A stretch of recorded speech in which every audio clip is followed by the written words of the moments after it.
Halo semua, welcome back to my channel. Kembali lagi bersama gua Hendry Kamaludin. Kali ini dalam segmen Kepikir Gak Sih? Di episode 2 ini, gua akan bahas mengenai satu hal yang sebenarnya di luar tagline dari channel gue ini, yaitu Hobbies, Fun, and Happiness. Jadi yang akan gua bahas ini gak ada hubungannya dengan Hobbies, Fun, and Happiness. Yaitu gua akan bahas mengenai pandemi Corona yang sedang kita alami saat ini. Ya, sekali-sekali oke lah ya untuk bahas mengenai hal seperti ini. Jadi kita langsung aja setelah yang berikut ini.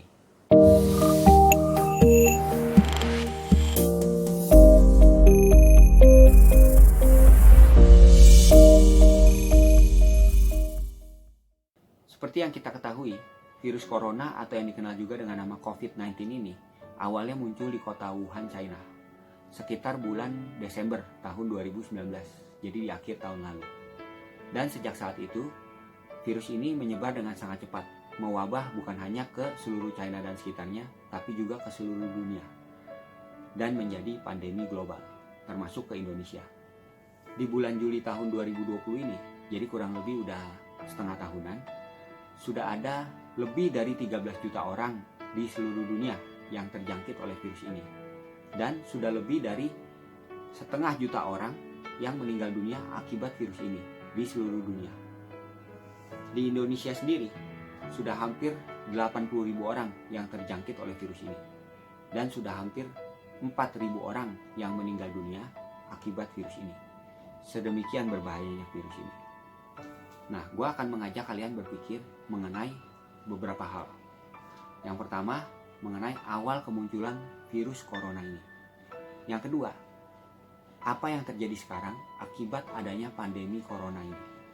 Dan yang terakhir, bagaimana sebaiknya kita menyikapi pandemi ini. Mengenai awal kemunculan virus corona ini, banyak yang mengatakan bahwa virus corona ini adalah sebuah teori konspirasi. Jadi menurut mereka virus corona ini bukan sesuatu yang terjadi secara alamiah, melainkan diciptakan oleh pihak-pihak tertentu untuk tujuan-tujuan tertentu. Jadi ada yang mengatakan bahwa virus ini dibuat oleh Amerika. Ada yang mengatakan bahwa Israel yang membuat virus ini. Ada juga yang mengatakan bahwa China sendirilah yang membuat virus ini. Dan ada satu teori yang menurut gue menarik, yaitu teori yang mengatakan bahwa ada satu secret society, satu kelompok rahasia yang jumlahnya gak banyak, tapi mereka punya kemampuan dan sumber daya yang besar. Dan dengan kemampuan dan sumber daya yang mereka miliki, mereka bisa mengatur banyak hal di seluruh dunia ini. Jadi mereka mengatakan bahwa The Secret Society inilah yang menciptakan virus corona ini untuk tujuan mereka, yaitu menciptakan satu tatanan dunia baru, The New World Order, di mana segala sesuatunya itu serba digital. Ada mata uang digital, ekonomi digital, pokoknya segala sesuatu yang serba digital di dunia ini. Nah, kalau kita perhatikan sekarang ini, karena adanya pandemi corona ini, memang semuanya itu mengarah ke sana. Jadi kita karena adanya pandemi ini jadi lebih sering belanja lewat online. Kemudian pembayaran juga dengan mata uang digital. Kita juga sering meeting via online. Dan anak-anak sekolah juga banyak yang sekolah via online. Jadi memang ini bisa suatu kebetulan aja gitu. Tapi ini menariknya, karena memang ya kalau kita lihat kenyataannya, sekarang segala sesuatunya itu mengarah ke sana. Dan bagi orang-orang yang percaya bahwa ini adalah satu teori konspirasi, mereka mengatakan bahwa siapapun yang menciptakan virus ini, mereka baru akan mengeluarkan vaksinnya kalau menurut mereka waktunya udah tepat. Jadi sampai saat ini memang yang seperti kita ketahui ya belum ada vaksinnya. Nah, kalian bisa dan berhak punya pendapat masing-masing mengenai apakah ini sebuah teori konspirasi atau memang suatu kejadian yang alamiah. Tapi menurut gue, kalau gue ditanya mengenai hal ini, jujur sampai sekarang gue juga masih bingung. Masih 50-50 lah bisa dibilang. Atau ya 55-45 lah. Gue sedikit lebih condong ke arah yang mengatakan bahwa ini adalah suatu kejadian alamiah. Karena ya feeling aja gitu. Menurut gue masa sih iya sampai ada yang tega nyiptain virus. Ya walaupun gak menutup kemungkinan ke arah itu. Bisa aja gue terlalu naif berpikiran seperti itu. Ya kalaupun memang ada yang menciptakan virus ini, menurut gue nih kecil kemungkinannya ini diciptakan oleh Amerika atau China. Karena kalau kita lihat kenyataannya, Amerika salah satu yang terkena dampak virus ini paling parah. Jadi ya kecil kemungkinannya kalau mereka yang menciptakan. Atau China. Kalau memang nih mereka yang menciptakan virus itu, ya kenapa mulai yang kena awalnya di Wuhan, di China? Ya kalau China yang menciptakan, dia kan bisa aja kenainya awalnya di negara lain di luar China. Ya itu pemikiran gue ya. Jadi menurut gue kecil kemungkinannya kalau China yang menciptakan virus itu. Ya walaupun ya sekali lagi nggak menutup kemungkinan itu, siapapun bisa aja gitu. Nah balik lagi, kalau memang ada yang menciptakan virus itu, menurut gue yang lebih besar kemungkinannya itu yang The Secret Society tadi. Karena itu yang lebih, ya bisa dibilang lebih masuk di akal lah. Ya begitu deh. Jadi kalau tanya gue, jadi sekali lagi gue juga masih bingung. Tapi mungkin gue lebih condong ke arah yang mengatakan virus ini ya alamiah gitu. Walaupun gak menutup kemungkinan yang sebaliknya. Jadi ya itulah pendapat gue so far ya. Sekarang mengenai hal-hal yang terjadi saat ini akibat adanya pandemi corona. Banyak orang yang meninggal akibat terjangkit virus corona ini. Banyak yang kehilangan keluarganya, saudaranya, teman-teman, dan kenalannya akibat pandemi ini. Banyak juga yang kehilangan pekerjaannya akibat pandemi corona ini. Dan kita juga jadi takut kalau mau kemana-mana. Ruang gerak kita jadi serasa terbatas. Tapi di balik hal-hal negatif ini, ada juga hal-hal yang positif yang terjadi akibat pandemi ini. At least orang-orang jadi lebih aware terhadap kesehatan. Jadi mulai banyak yang rajin berolahraga, jemur matahari pagi, jadi rajin minum vitamin C, suplemen kesehatan, dan lain-lain. Dan orang juga lebih membiasakan diri untuk berperilaku hidup sehat. Jadi lebih rajin cuci tangan, mandi, dan sebagainya. Selain itu, kalau kalian kerja atau ada bisnis di bidang digital, online, mungkin saat ini bisnis kalian sedang naik. Jadi ya ada hal-hal yang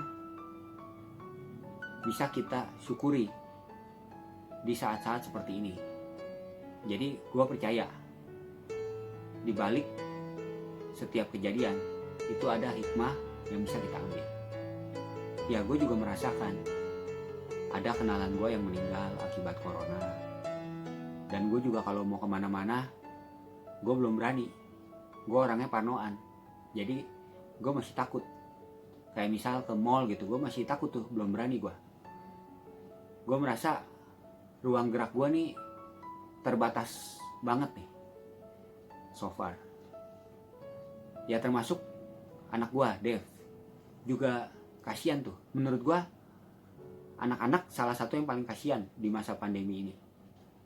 Mau ke tempat bermain belum bisa, mau sekolah juga belum bisa langsung ke sekolahnya, masih melalui online. Jadi ya gue so far berusaha supaya ya nyenengin anak gue dengan cara gue ajak keliling-keliling, tapi di mobil aja, keliling-keliling kota. Terus ya gue ajak main di rumah, kadang dia nginep ke rumah amanya, neneknya. Ya kurang lebih seperti itu deh. Tapi dibalik hal-hal yang negatif ini, gue juga merasakan ada hal-hal yang positif. Ada hikmahnya deh yang bisa gue syukuri. Yaitu dengan adanya pandemi ini, gue jadi ada waktu, gue belajar masak. Dari yang sebelumnya gue masak cuma bisa masak air sama masak indomie, ya sekarang lumayan lah, udah bisa masak lebih banyak macam lagi. Terus gue juga belajar editing video. Itu yang menyebabkan gue bisa buat channel YouTube ini, dimana gue udah lama punya keinginan untuk buat channel YouTube, tapi masih mager dan ya bisa dibilang belum ada waktu untuk belajar editing, belajar mengenai YouTube. Nah sekarang karena gue work from home, gue jadi ada waktu untuk belajar editing, belajar YouTube, dan akhirnya gue bikin channel ini. Itu salah satu yang bisa gue ambil hikmahnya.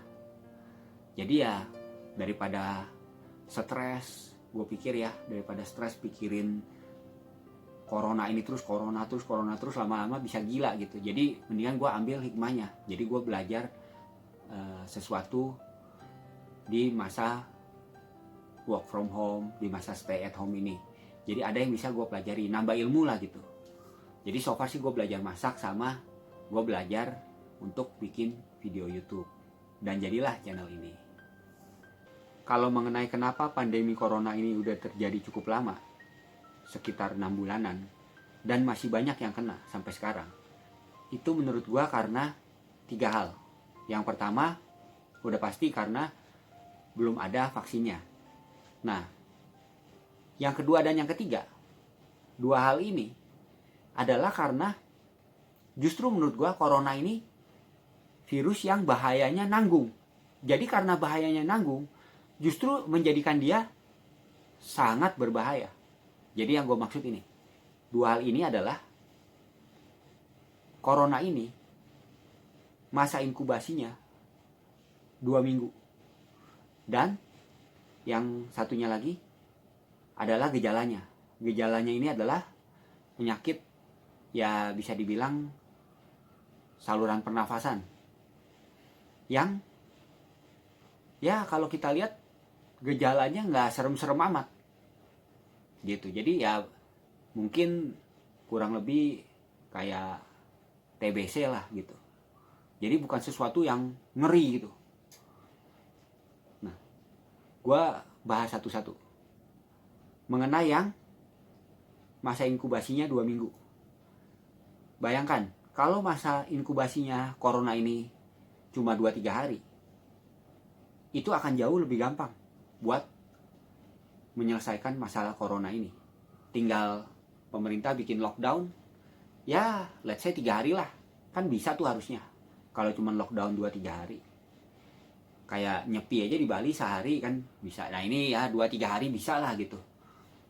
Lockdown seluruh Indonesia, ya maksudnya seluruh dunia gitu ya. Pemerintah seluruh dunia lockdown 3 hari. Itu harusnya udah akan jauh berkurang kalau masa inkubasinya cuma 3 hari. Nah ini masalahnya, masa inkubasinya itu 14 hari. Sedangkan untuk lockdown 2-3 minggu itu pemerintah akan kesulitan. Jadi ya salah satunya itu menurut gua. Masa inkubasinya yang panjang itu membuat virus ini semakin berbahaya. Jadi orang yang belum berasa bahwa dia terkena virus padahal dia udah kena gitu. Udah terkena 10 hari, dia keluar, dia kenain ke yang lain. Jadi banyak waktu yang bisa jadi waktunya lebih panjang gitu untuk seseorang nularin virus itu ke orang lain sebelum dia nyadar bahwa dia kena corona gitu. Kalau cuma 3-4 hari gitu kan orang lebih cepat nyadar, jadi dia lebih cepat mengisolasi diri dia atau ke rumah sakit. Jadi lebih gampang untuk ditekan kenaikannya. Kalau sekarang 14 hari ini susah banget menurut gua. Nah, hal yang satunya lagi yaitu gejala tadi. Gua kasih contoh. Kalau misalkan corona ini gejalanya kayak kita katakan Ebola lah gitu, yang bahaya banget. Itu juga menurut gua akan jauh lebih gampang buat menekan pertumbuhannya. Kenapa? Ini hubungannya dengan perilaku manusia. Manusia itu ada kecenderungan untuk dia nggak bisa diajak susah dan nggak menaati peraturan. Ini ya ini udah rahasia umum deh. Ini yang gue ngomong ini mengenai di Indonesia ini. Ini udah rahasia umum deh. Tahu sendirilah ya orang sini tuh bagaimana.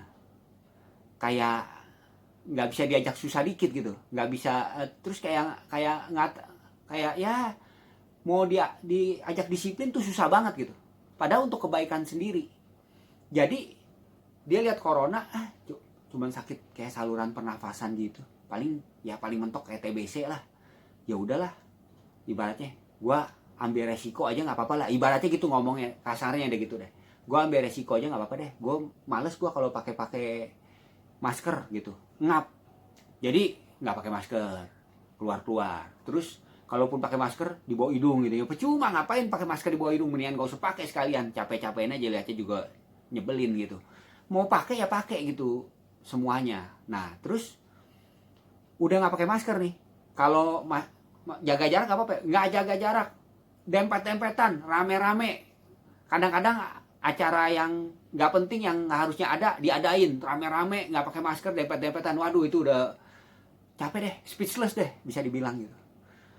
Jadi ya itu karena corona ini menurut gua ya orang lihatnya gejalanya begitu doang. Coba kalau corona itu ya let's say nih ya, kayak misalkan kayak Ebola atau kayak penyakit kusta deh.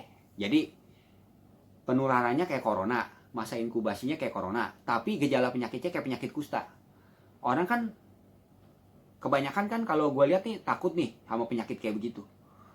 Lebih takut. Nah, pasti lebih hati-hati tuh kalau misalkan gejalanya kayak gitu. Atau nih ini kalau ngomong ekstrimnya nih ya. Yang sakit corona kalau kena begitu di hari keberapa, hari ke-10 setelah dia kan masa inkubasi 14 hari kan kena tuh, habis masa inkubasi kena, nanti di hari ke-10 setelah masa inkubasi matanya copot sebelah, mata kiri copot. Nah lu serem gak lu? Bayangin tuh kalau seserem itu. Jadi habis itu tuh baru seminggu kemudian mata kanan copot. Nah mati gak lu? Ayo, kalau sampai kayak gitu gue yakin nih semua pakai masker, jaga jarak, udah pasti, gue yakin banget. Nah itu kalau penyakitnya serem kayak seperti itu.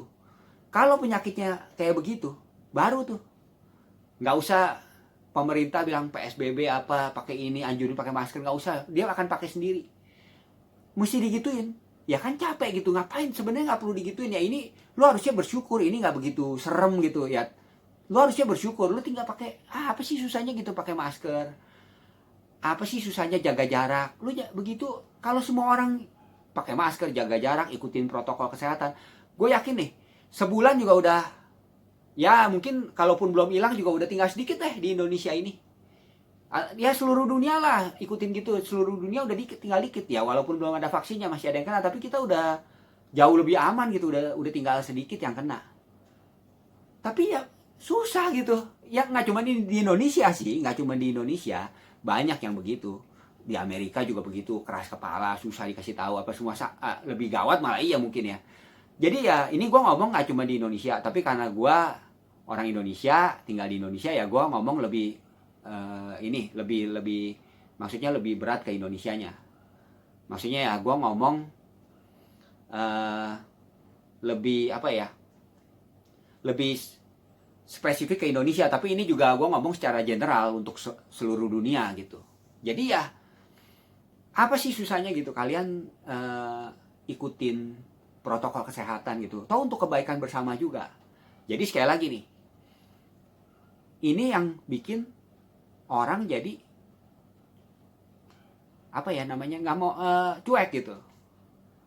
Udah masa inkubasinya panjang, terus penyakitnya juga gejalanya kayaknya cuman ya gangguan pernafasan gitu, jadi anggap enteng. Kalau kena ya kena deh gitu, istilah gitu deh kasar deh. Gue bingung juga itu, ini nggak mikir atau bagaimana. Jadi ya gitu deh, jadinya ya cuek-cuek gitu. Ini yang bikin susah. Nih gue jadi sewot nih. Ya habisnya ya kalian ngerti lah ya kenapa gue jadi sewot gini ya. Ya ikutin lah gitu. Cuman pakai masker gitu kan, jaga jarak. Yes, sebulan deh kalau semua orang melakukan itu, gue yakin pasti akan jauh lebih baik. Terakhir, mengenai bagaimana kita menyikapi pandemi ini. Yaitu tadi, kita harus mengikuti protokol kesehatan. Pakai masker, jaga jarak. Nggak perlu keluar rumah kalau memang nggak ada yang urgent-urgent amat. Kalau memang ada keperluan ya kita keluar rumah, tapi ya jangan mampir ke tempat-tempat yang nggak perlu. Terus ya itu tadi, pakai masker, jaga jarak. Dan kalau kalian memang udah mengikuti protokol kesehatan, jangan sampai nih, gue wanti-wanti nih, jangan sampai kalian ngeliat nih kalau ada orang lain yang nggak pakai masker, banyak yang nggak pakai masker, nggak jaga jarak, terus kalian jadi ikut-ikutan juga. Akhirnya pikirnya, oh ya udah deh, yang lain juga udah rugi dong gue udah ikutin protokol, yang lain nggak. Jadi gue ya sekalian aja nggak ikutin juga. Wah ini yang paling gawat nih, ini yang paling gawat. We need you man. Jadi kita perlu orang-orang seperti kalian. Jangan pernah menyerah. Anggap aja gini, kalian melakukan itu untuk diri kalian sendiri. Jadi kalian jaga kesehatan sendiri. Orang lain biarin aja, terserah mereka deh. Udah capek gitu ngomongin. Gitu. Kita cuma bisa berharap mereka bisa akhirnya sadar gitu. Itu aja yang bisa kita lakukan. Jadi kita pokoknya untuk diri sendiri kita pakai dulu. Kita pakai masker, jaga jarak. Pokoknya kita ikutin protokol kesehatan. Dimulai dari diri kita masing-masing dulu. Itu yang paling penting. Selain itu, kalau kalian lagi di rumah, bisa kalian isi dengan kegiatan-kegiatan yang positif. Daripada kalian pikirin corona terus. Lama-lama bisa stres, bisa gila, kacau dah. Jadi kalian bisa isi waktu kalian dengan kegiatan-kegiatan yang bermanfaat. Ya misalnya itu tadi, kalian belajar hal-hal baru, belajar skill-skill baru. Kalian yang punya hobi, kalian bisa lakukan hobi kalian di rumah. Jadi ya ada yang bisa kalian dapat selama masa pandemi ini. Jadi ya ikuti protokol kesehatan, isi waktu dengan kegiatan-kegiatan yang positif, berguna. Kemudian jangan lupa berdoa.